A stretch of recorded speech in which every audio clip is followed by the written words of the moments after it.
Namaskaram, Sadguru. I lost my mom I lost my mom 1 month back. I'm going to say it, okay?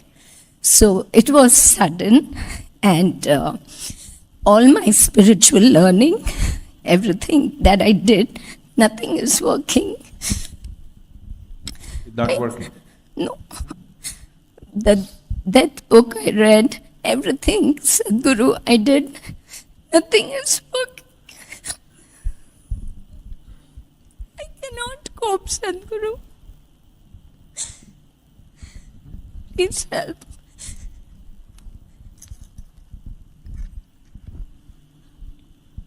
Well, if somebody says they lost their mother, we are not going to say it's okay. Of course, nobody wants to lose their mothers. However old they were, because of a certain kind of… I'm saying it's the first relationship in our life. Even when you don't know who the hell you are, what you are, just the feel and smell of the mother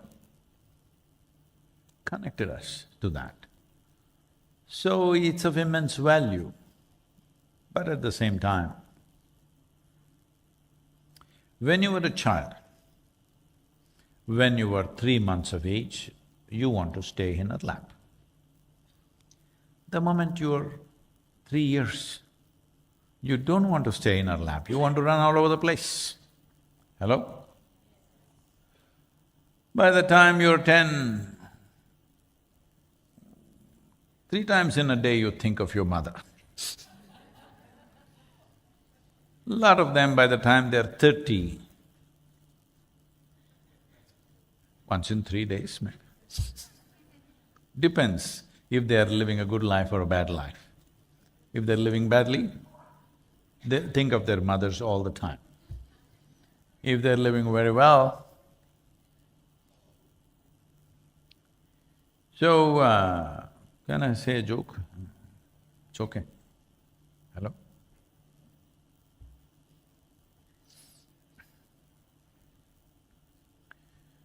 So, there was a couple who had their only daughter. How many of you are only daughters? Only daughters, okay? All these are… be wary of them, these are all heavily pampered females.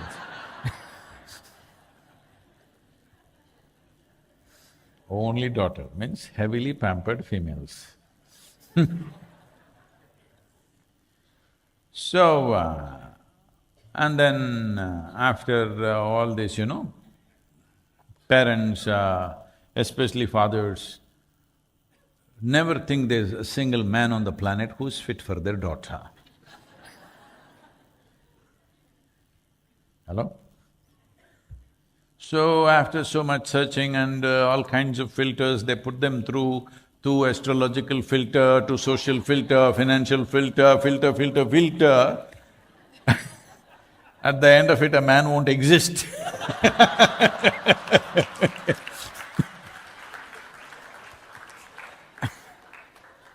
After doing all those filters, they found one man, he was not very good. But the girl said, no, I'm going to marry this guy because these filters may go on till I'm 80. So they got married and they went on a honeymoon. They went away to Caribbean island. Of course, there are fine beaches, but that's another matter. Then they went on honeymoon and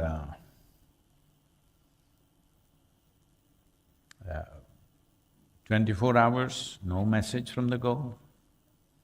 Father is jittery, he's walking around like when she was just about to be born, he was walking around like this in the hospital, like that he's walking up and down 24 hours, no message, 48 hours, no message, 72 hours, no message. And by the time it's 4th day, he said, we should go.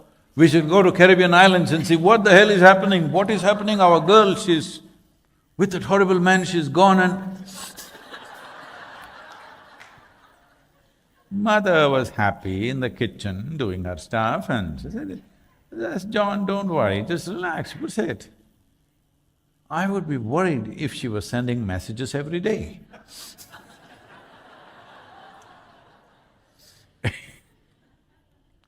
If she's sending messages every day, obviously something wrong out there. She forgot about us and that's the best thing. Hello? When you get married, man or woman, in some way you must forget your childhood life. Otherwise you'll never live a complete life there. It doesn't mean you're not grateful for people who raised you, you're not, that's not the point. The point is, when you move from one phase of life to another, in some way you must keep one thing aside. Otherwise, you will breed terrible mother-in-laws who are all over the place.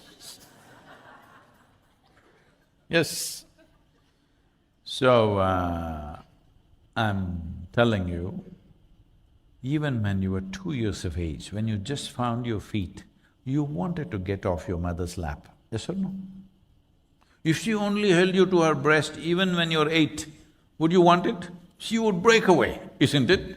Hello? When you're 2 months, well, you wanted that badly. So we must understand life, need to move. And at least your mother and my mother, and fortunately for most of us, they did not exit when we were 2 months old. This is a big fortune. When we badly needed them, they were there. Now that you're grown up, standing on your feet, they're going, they must go when it's their time. We don't wish them that they should go, but it's natural process that they must go, isn't it? This happened. I have told you this many times, but because you've forgotten, I'm reminding you. A rich man built a wonderful house. Wonderful house means you don't know how many rooms are there, because there are more rooms than you can use. Hey, you know what that is.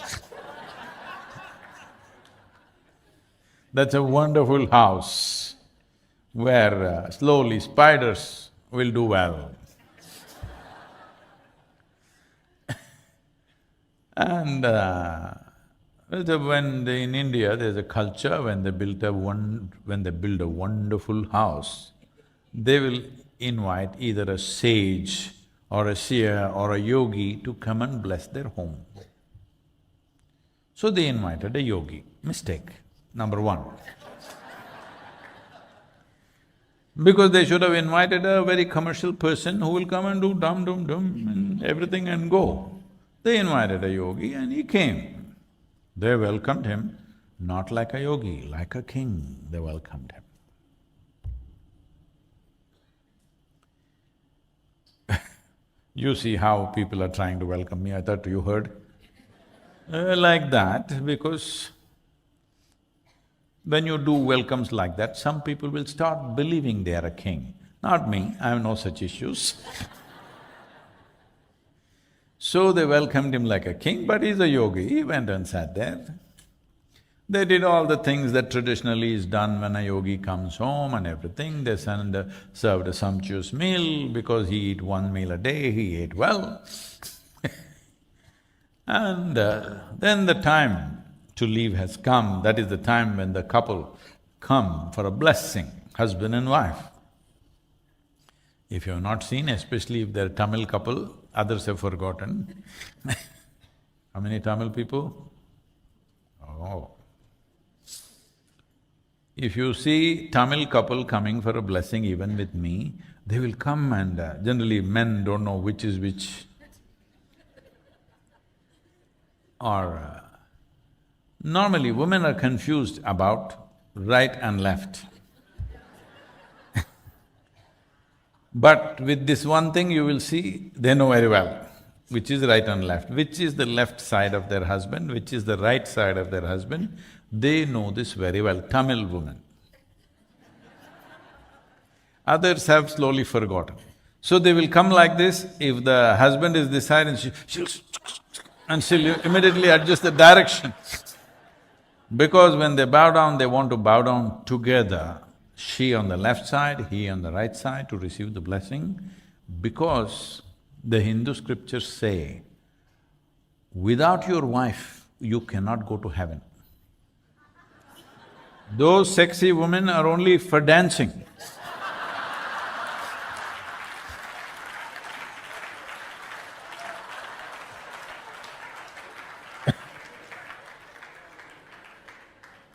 But without your ardhangi, as it is called, ardhangi means she's one half of you, without her, they didn't say it's better. She's half, they said. You are thinking you're better. That's a sad story. If you have a husband who is less than you, how to live with him? So, they came for a blessing. Yogi raised his hands and said, first let your father die, then you die, then your children die. Both of them woke up and said, what is this? They looked at each other, what's happening here? Then the man found his voice and said, we treated you like a king, we welcomed you, we served you food, we did everything. Now you're saying, first my father should die, then I should die, then my children should die. What is this rubbish about? The yogi looked very surprised. Did I say something wrong? Is it nice if you die before your father? Is it nice? No. Is it nice if your children die before you? That's something we don't want to see, isn't it? Your father dies or your mother dies, then you die, then your children die. Everything is in natural order of life. This is how life should happen. Hello? Now about your mother dying, maybe she could have lived for another 20 years, that's your thing. 20 is enough or 100? But after 20, would you let her go joyfully? No. You would anyway make a mess out of it, so it doesn't matter when she leaves. It matters to her life. For you, whether she leaves today or 10 years later, 20 years later, you anyway going to make a mess out of yourself. Well, if she left when you're still a child, that is unfortunate. Because that is a time when you need your mother. But now you're a grown-up adult, when she leaves, matters to her life, but should not matter to your life. Well, are we going to miss her? Yes. Will we cherish her or grieve her is our choice, isn't it? Why is your mother valuable to you? Because in many ways she's been sweet and wonderful to you. If she was horrible to you, it doesn't matter she's mother or grandmother, you will hate her. Yes or no? There are many sweet moments that makes you like this. So your choice is this, will you bring back those sweet moments into your memory and cherish this person who's made you in many ways, at least a part of you is made because of her. If not the whole of you, at least a part of you is because of her. Will you cherish this person? Will she be a source of joy for you? Or will you make it in such a way she is the source of misery in your life? This is your choice. If you want to honor her, she must be the source of joy in your life. If you want to debase her, she must be the source of pain in your life.